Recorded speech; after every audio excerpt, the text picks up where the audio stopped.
This week, join me as I travel to the southern tip of South America to investigate the legends of Bigfoot in a magical land called Patagonia. The word Patagonia itself means big feet? Who knew? Along the way, I uncover manuscripts describing a race of giants, ride in the pampas with the fabled gauchos, encounter intriguing fossil evidence, and journey to glacial ranges. This is a kind of inland Titanic disaster waiting to happen. Great! Let's go in there! All in an effort to uncover the real story behind the giants of Patagonia. That's huge! Yeah! We're digging for the truth, Yeah! and we're going to extremes to do it.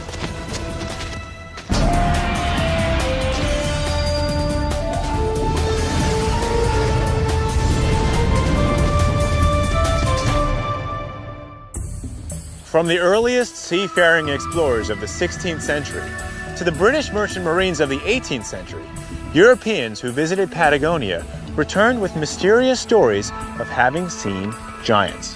Hi, I'm Josh Bernstein. I've come here to Patagonia, the southernmost region of South America, to explore the connection between this land and the historical accounts of giants. Patagonia is a massive region that includes both Argentina and Chile.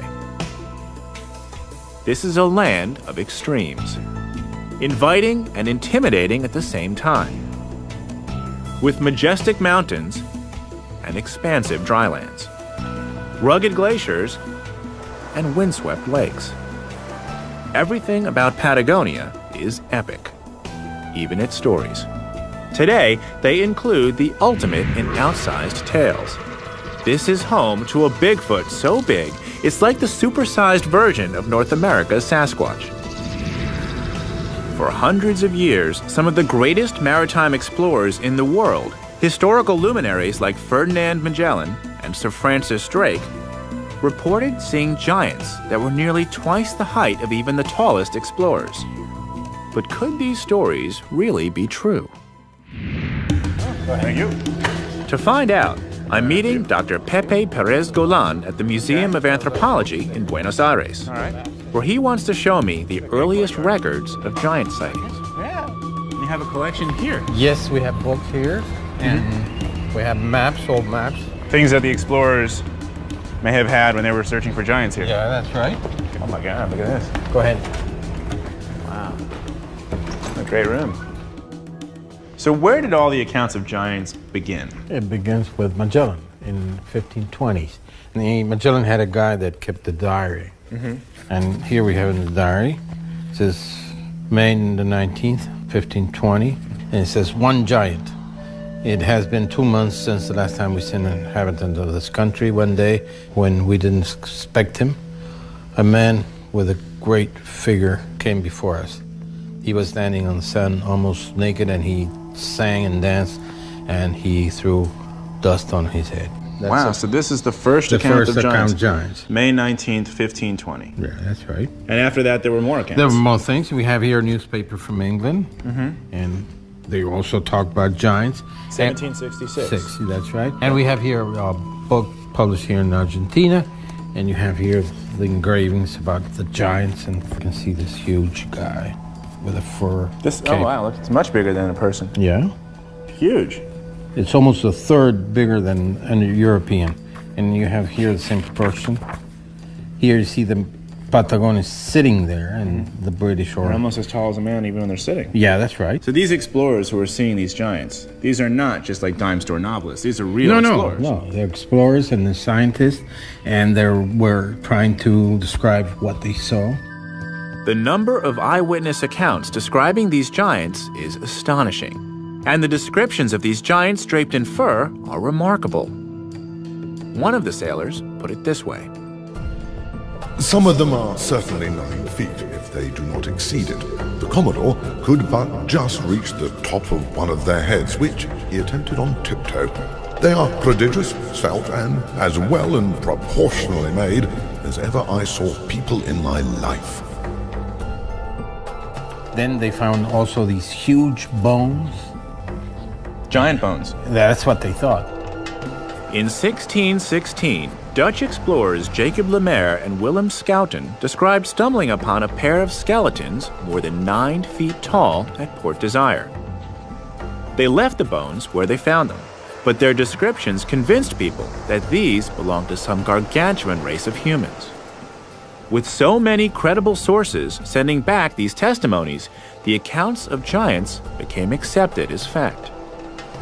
So much so that even modern map makers began to redraw the maps of the region based on these stories. And here you can see the region of the giants. Land of giants. The land of giants in Patagonia. And they call them Patagonia because they saw this huge footprints. Patagon means the big foot. Sorry, the word Patagonia itself means big feet? It does. Who knew? Okay. You have this British map, and now it's called Patagonia. And here you can see also in French. Yeah, the Patagons. Here are the Patagons. See, I thought that it was just sort of a myth. No. But these are reputable people saying there are They giants here. They made maps that said there are giants here. I haven't seen that for other giants. I don't see any maps saying like Sasquatch lives here or Yeti lives there. But here it's like giants, giants, giants. The evidence is compelling. Were they a race of giant men? Just who were these remarkable beings? If the indigenous population of Patagonia were giants, one might expect to find some record of that in the native culture here today. To explore that theory, I'm heading to the Chilean side of Patagonia to meet a physical anthropologist. Let's see what he has to say. Buenos días. Vamos a Chile.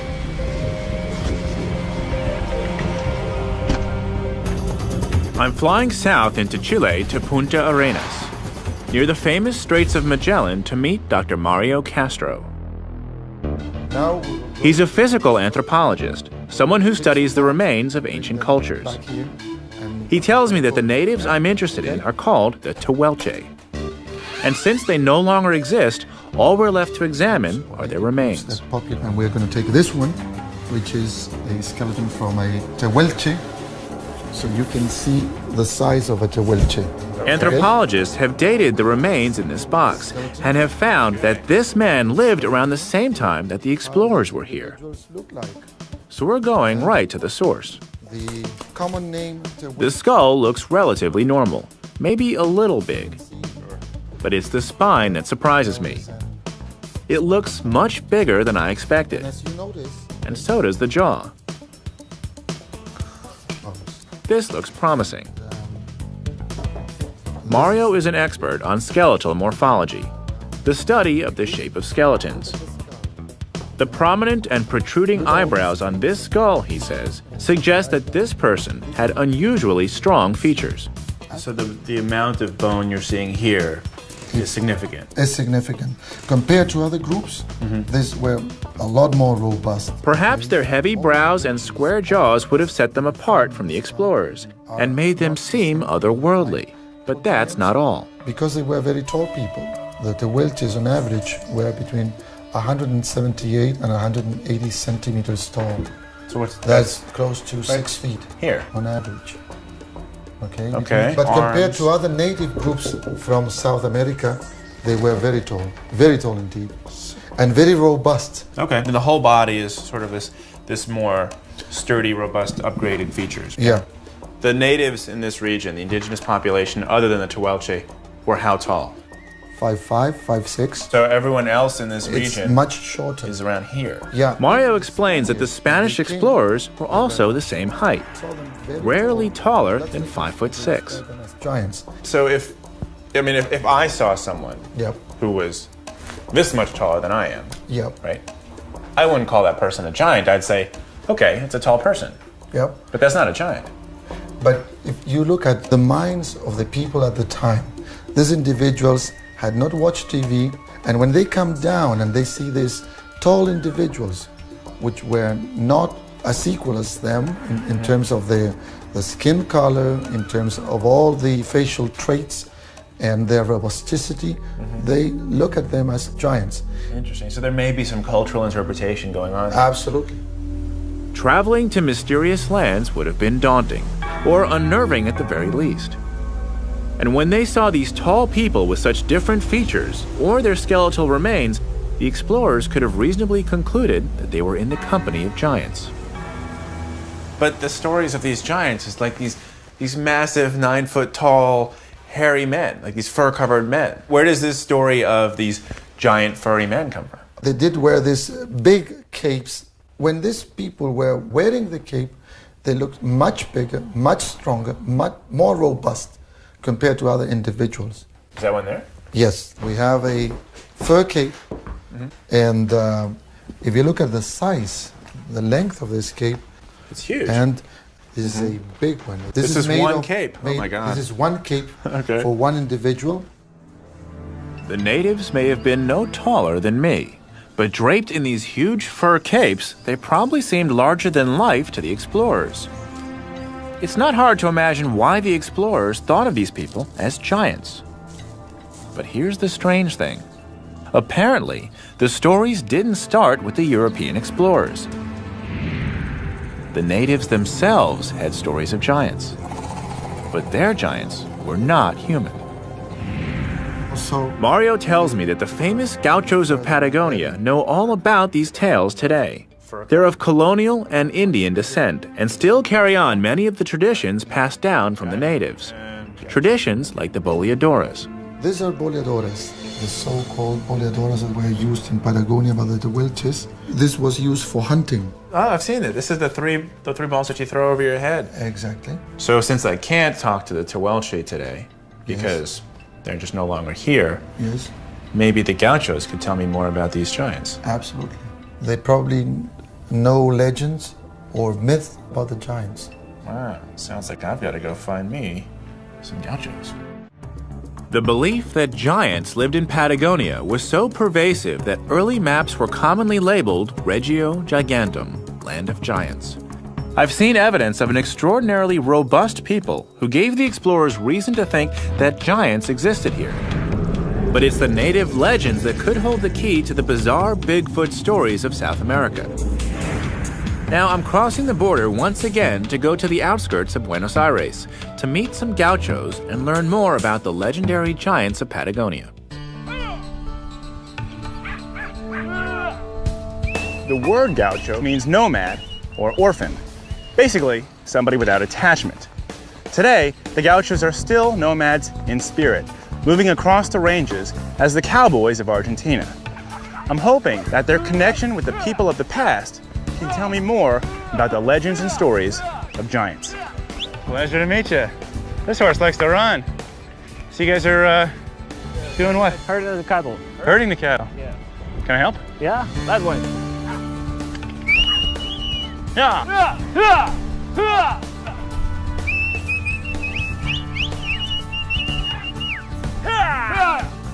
I've seen the bolas that the Tehuelche used to hunt animals. These handmade weapons were unique to the Indians of the region. Over the centuries, the gauchos learned to use the bolas too. It's a skill they've passed down through the generations. Could the Bigfoot stories of the natives have been passed down along with them? Move along, little doggies. You're going to? We stop here? Yeah, we stop here. Good job. All right. Sergio, pleasure to meet you. Nice to meet you. Yeah. Adolfo, Nice to meet you. pleasure to meet you. Yeah. So I came for these. Boleadoras. The boleadoras. We are going to show you how to use them. We should go far away from the animals. Okay. Just so it's safe. You can teach me how. You're the boleadora master. Okay. We don't want to hurt any animals, so the gauchos have recruited another type of prey. We want to Alright, introduce you to paisa. Bolas can be pretty dangerous. So Paisa has wrapped protective padding around his legs. Good luck, Paisa. Ready? Okay, we better back up. Swung overhead in a whirling motion and thrown with precision, Good luck. the boleadoras wrap around the legs of the prey, in this case, Paisa. You got him. Nice shot. You're okay? Here, nice. Congratulations. You survived. Wow. Look at that. Okay. My turn? Can I try? Yeah, you Show can, me you how? can try, yeah. I'm not as skilled as Sergio. I can't bring myself to swing the bolas at our victim here. So, I pick a bush. Like this. It was close. I'm gonna do it again. This method of using boleadoras was unique to the natives of Patagonia. Aquí? No, straight. While the gauchos today have some European ancestry, their knowledge of weapons like this comes directly from native groups, including the Tehuelche. All right, here we go, Bush. Perhaps that knowledge includes stories of giants. And I'm coming after you. Ah, ha! Ha ha! Adolfo says he's heard the tales. They used to tell a story about hairy creatures, beasts that they were very afraid of. Big animals. Yeah, scary big animals. Yeah. How big? It was about 3 meters tall. Oh, very big. Yeah, very big. So terrifying were these giants that early natives incorporated them into their folktales and legends. The stories tell of a gigantic, hairy creature that roamed the forest, letting out a blood-curdling scream. On top of that, these giants were said to have a tail. They said that they couldn't get their arrows to penetrate their skins. And even some explorers in Patagonia said that the bullets didn't make any effect on the animal. And stories are still being told in the gaucho community? Oh yeah, they are passed over from generation to generation. Yes, yeah. The legend is alive. Could these legends be true? Could a Bigfoot with a tail actually exist here? To determine the truth behind these stories, I traveled to the coastal town of Bahia Blanca to meet a renowned paleontologist. Okay. She's one of the world's foremost experts on ancient animals. Her name is Silvia Aramayo. She spent more than a decade studying and analyzing the remains of giant creatures. She tells me she has something very interesting to show me. Well, busy. You got lots of people here. Should we go in? Yes, we may go. This is incredible. A series of giant footprints, so big that they seem unreal. These footprints were buried under sand until a big storm exposed them in 1968. Silvia's colleagues, Teresa Manera and Roque Bianco, were the first to see them and realized they might be ancient fossils. Today, Silvia and her crew are making molds of the footprints to preserve a record of their size and shape. Can I put my foot in there? Yes, if you can, but be careful, very careful. That's huge. Huge. And then he went over here. And the other on the left, yes. Ugh. Wow, that's huge. It's amazing. This is so exciting. Because as I said, I'm on the trail of giants, and this is the first evidence I've seen of giant footprints actually on the landscape. The land of big feet. That's what I've learned Patagonia means. Perhaps Patagonia got its name because the explorers stumbled on footprints like these. When was this footprint pushed in? When 12,000 years ago. And so what, back then, if we were here 12,000 years ago, this was mud? It was mud, exactly, yes. Okay. And exactly. this creature came in, and this giant that's came in and right. squished its footprints in here. Paleontologists know this because of the animal's gait and the depth of the tracks. The shape of these prints told them what kind of creature created them. Megatherium footprint. Megatherium. Megatherium. What is a megatherium? Like an elephant? It's a ground sloth. This is a sloth? This is sloth, yes. Sloths today make footprints that are very similar. That's why scientists believe that these belong to a sloth species. As more and more Megatherium fossils have been discovered, a clearer portrait of the creature has begun to emerge. Sloths are like this big. What did this thing look like? This, like this.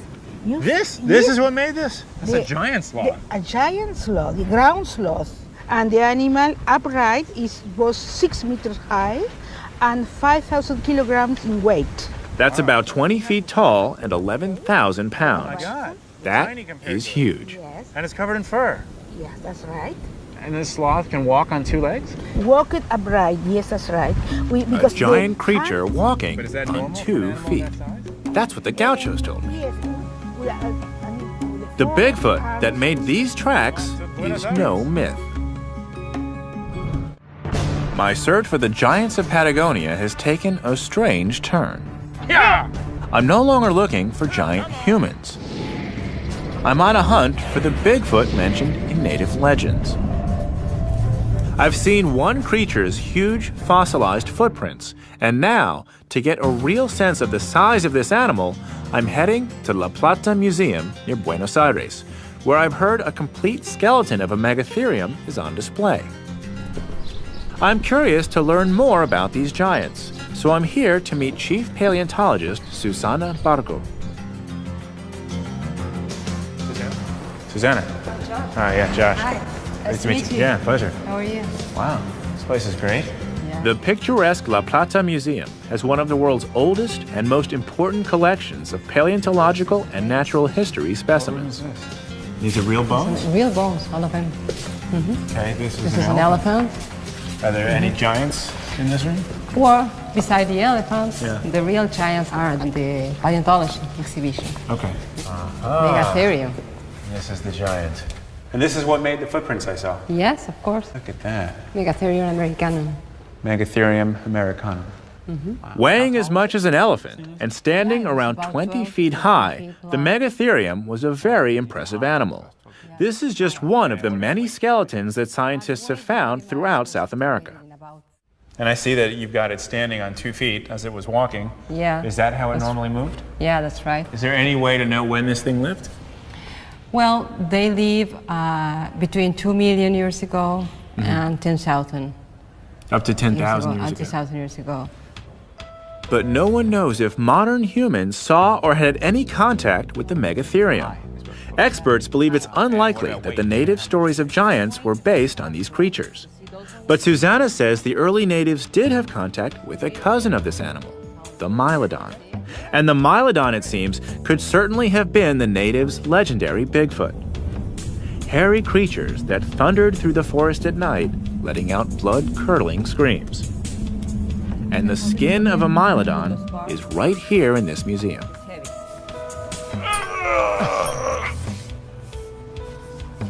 Actually, that is pretty heavy. It's very heavy, I told you. This piece of skin was found over a century ago in 1895. It created quite a sensation because no one had seen anything like it before. That must have been exciting to discover it. What did they think when they found this skin?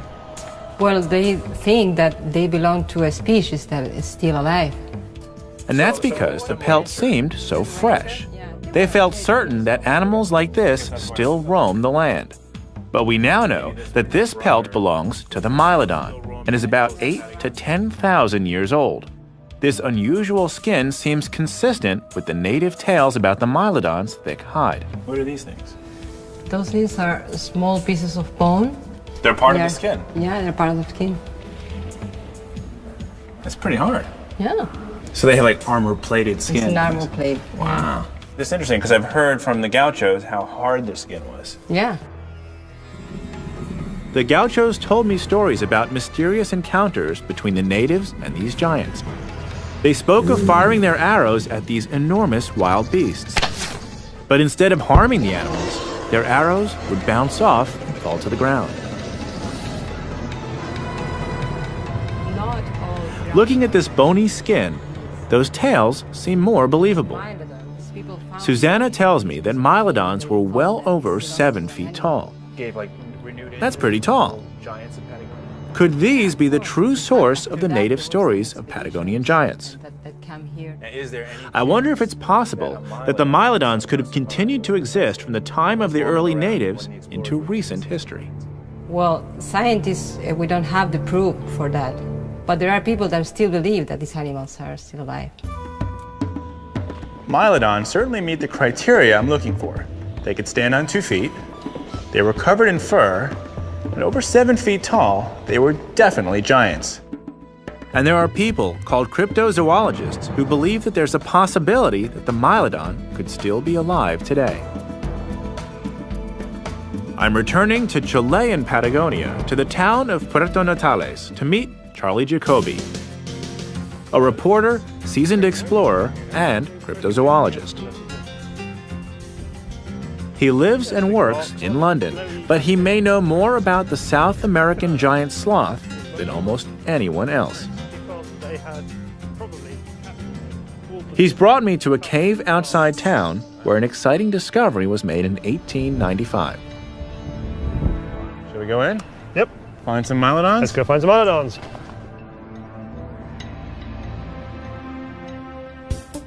Josh, I'd like to introduce you to the Mylodon.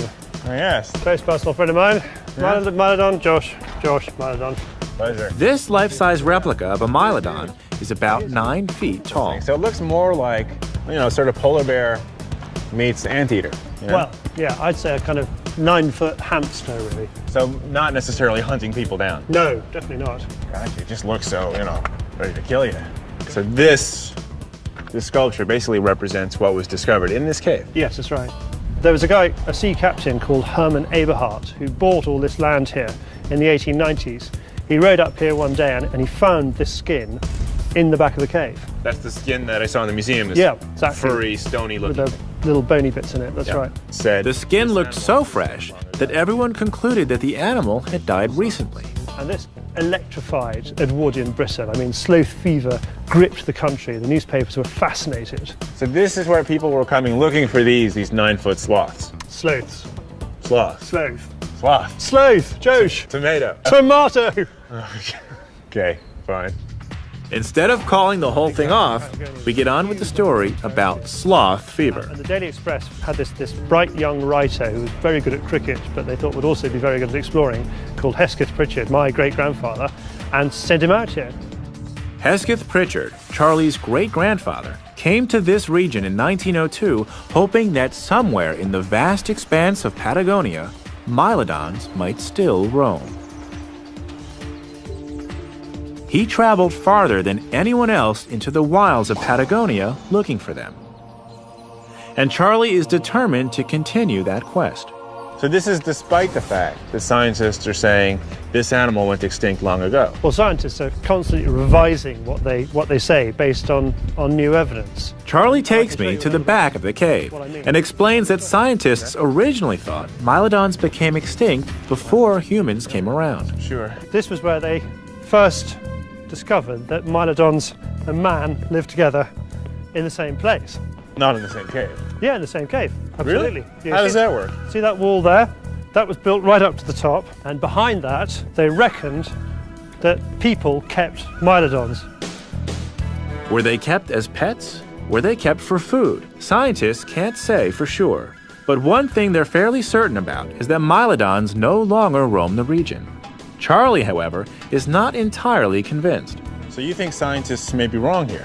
Well, science is always revising. I mean, history is always revising. That's what's so magical about it. And so some discovery would create a new timeline of when these animals went extinct. It's always possible. It's possible. I mean, that's the thing, isn't it? It's a spirit of adventure. You know, it's the looking. If you're just going to sit in some crusty museum going, no, there aren't any, that's no good at all. Right. You got to get out there and have a look. Well, what kind of evidence do you have to support this idea that one survived? Well, the same evidence that sent great-grandfather here in the first place. It's stories. It's stories about natives who fired arrows at this stone pig, as they described it, and the arrow would just bounce off. Charlie says if we can prove that arrows do bounce off a Mylodon skin, it could help prove that the native stories were not hoaxes. In fact, he thinks that Mylodons may still exist today. No, we could actually go and try that if you like. Yeah, be all for that. Let's go and do that. In my pursuit of giants, I've seen huge fossilized footprints, examined the pelt of an ancient sloth called the Mylodon, and explored a cave where they once dwelled. Could the native stories of Bigfoot be based on fact? To find out, I'm about to try an experiment with giant sloth enthusiast Charlie Jacoby. To do that, we have to travel through the town of Puerto Natales. Yeah, this is Mylodon Central. This town. This town. People love stories about giants, and that may be one of the reasons why the legends have persisted through the centuries. Go ahead and check them out. Let's go and have a look. I'll check this out. Oh, fantastic. But another reason for this fascination is that from time to time, stories of Mylodon sightings crop up throughout South America. The Bigfoot stories just never seem to stop. Find me! Find me! This is fun, but we need to get back on the trail of giants. Did the native legends have any truth to them? Can Charlie prove their stories are based on fact? Charlie, my man, what have you cooked up? Well, this is the Mylodon arrow to skin simulation. Ah, I've heard about this. You're gonna love this. Okay.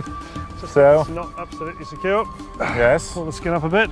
Okay. But this skin is an approximation of Mylodon skin. It's 3 pieces of goat skin glued together with a layer of dermal ossicles of bones inside. A Mylodon skin weighed about 4 pounds a square foot. Yeah, I saw they were thick. Yeah, thick. If you were wearing them, you'd be carrying an extra 100 pounds of weight. Okay. And one of the reasons was the ossicles, the little bones inside it. Ah, I see. You put stones inside between the two. That's the closest to dermal ossicles we could get. Okay. And what we're going to do is we're going to take a bow and arrow and shoot it at the hide and see whether that matches the native legends of firing an arrow at a Mylodon and the arrow just bounces off. Got it. Let's go. Right, here we go.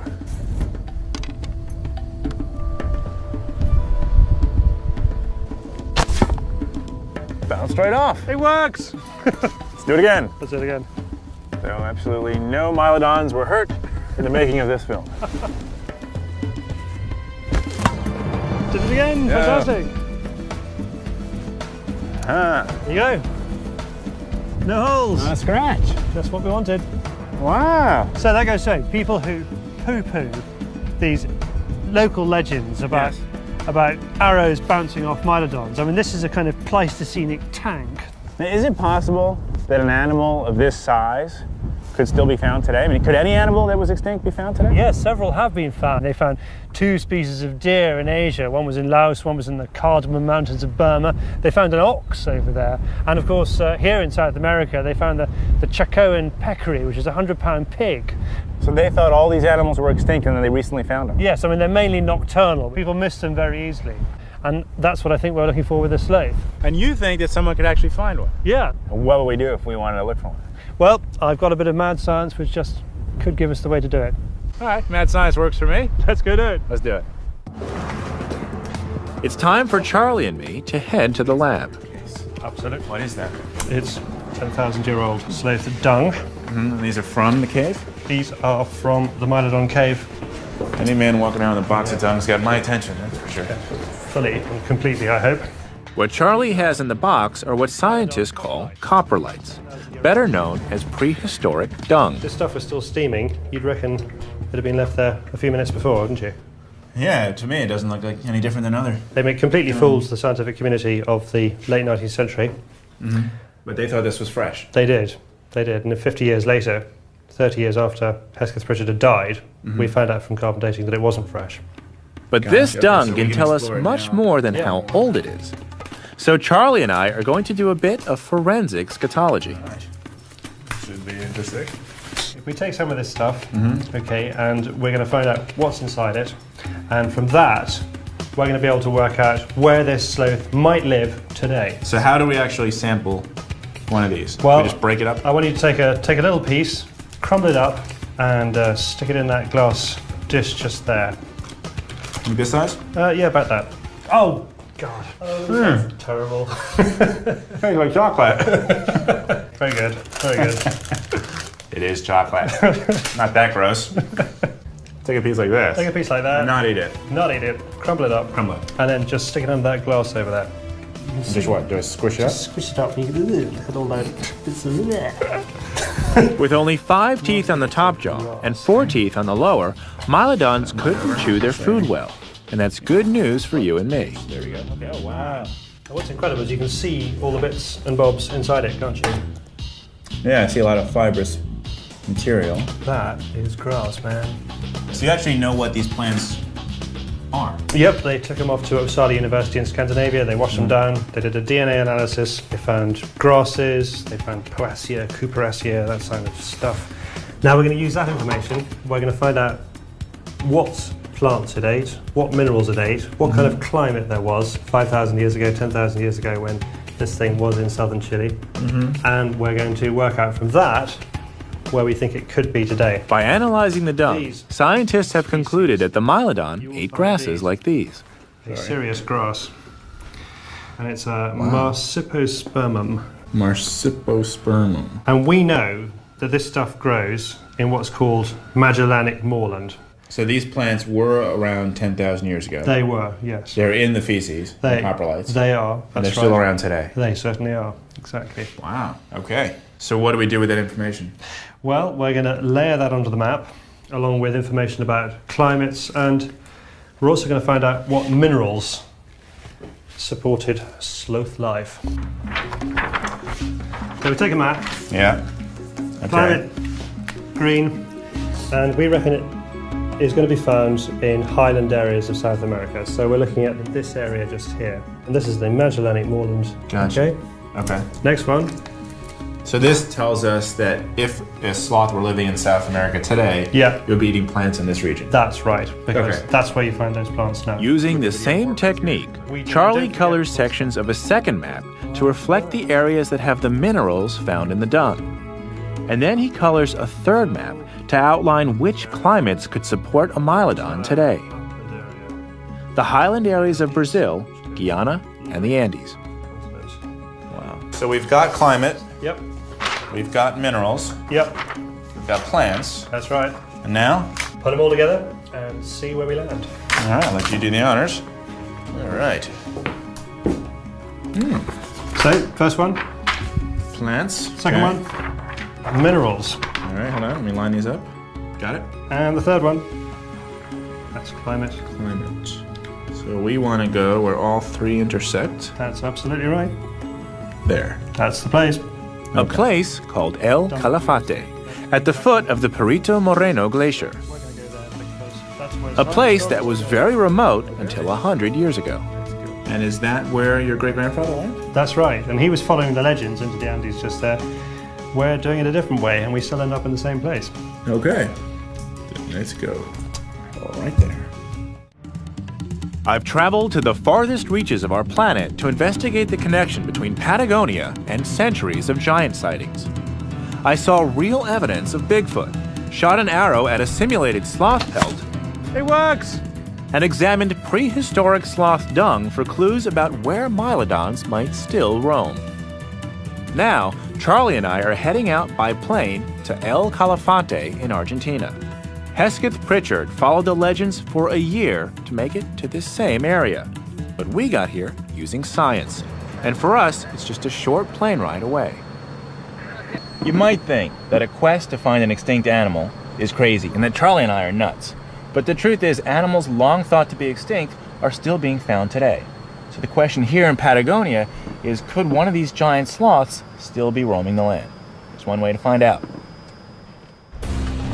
Aha! Wow. This is gonna be fun. Here's our company. Charlie and I are now at the southern tip of the Andes, heading towards one of the largest glaciers in the world. This is Mylodon country. And this was the area that Charlie's great-grandfather came to. He explored all this area behind, all around these mountains here, up here.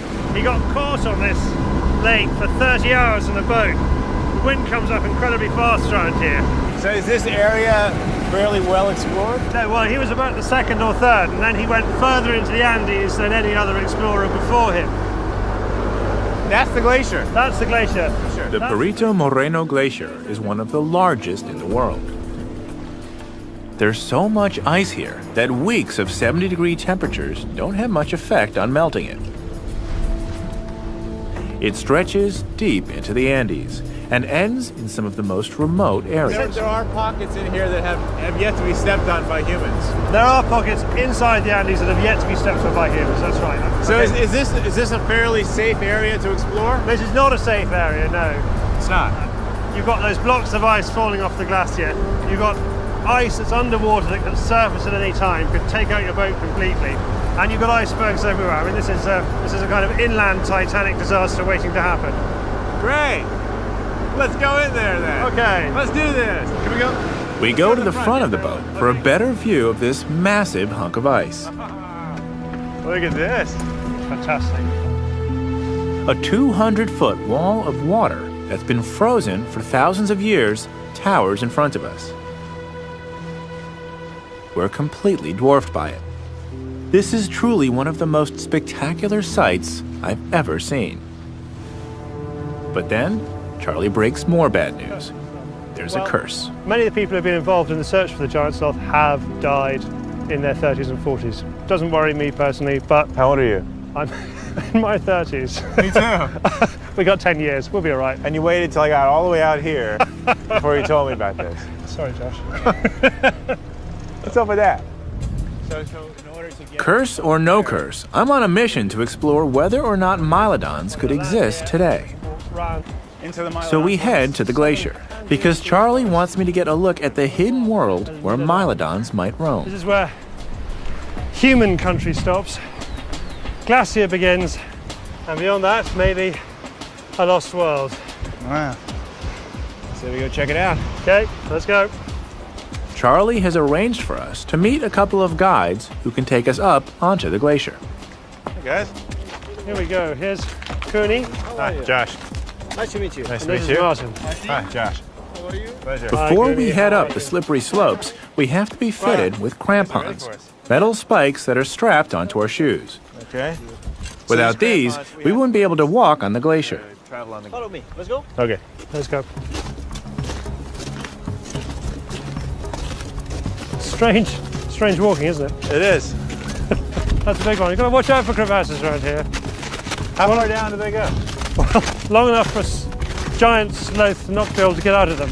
Oh. Approaching the glacier by boat is dangerous because chunks of ice can break off suddenly. But I'm told hiking on top of the glacier is a lot safer. So safe, in fact, that they're letting us up here without any expedition gear or special equipment. Look at these guys. They're like totally expeditioned out, backpacks and hiking gear. They are. And you look like you're going birding. This giant mass of ice covers an area of 160 square miles, forming a natural barrier between the populated areas below it and the remote mountains above. With the ice constantly melting, the glacier changes its shape every day. Okay, I've seen this in like every Hollywood movie. There he goes in. Ready? Oh my God! Well, wait, all right, look at that. That's a lot. I didn't realize coming across how deep it went. So far, it's been pretty easy, but it's a long and arduous trek to the mountains beyond. And being near the Chilean border, we can't take a helicopter to the ranges above. Officials don't let private airplanes enter this Where there region. could be a lost world. So Charlie has brought me to this point. This is the closest he and I can get to the area where mylodons might be. That's the kind of lost world I was talking about. The mountain here on the other side of this glacier. That's right. Okay. It's got everything you need in a lost world. It's got a glacier on two sides, a big body of water on the third side. Inside it, there's the right minerals, the right plants. This could be it. This has been a long journey, but what I've learned is pretty amazing. I've seen evidence of oversized humans who were awe-inspiring to the explorers. I've looked at tracks that prove that the native Bigfoot legends were based on some hard evidence. And following the footprints, I've been to a cave where early humans actually lived side by side with a bipedal giant. Could these giants, the mylodons, still be alive today? In the last few years, so many species of wildlife have been rediscovered. The chances that the vast, unpopulated expanses of Patagonia might still hide a giant with big feet shouldn't be discounted. At least, not yet.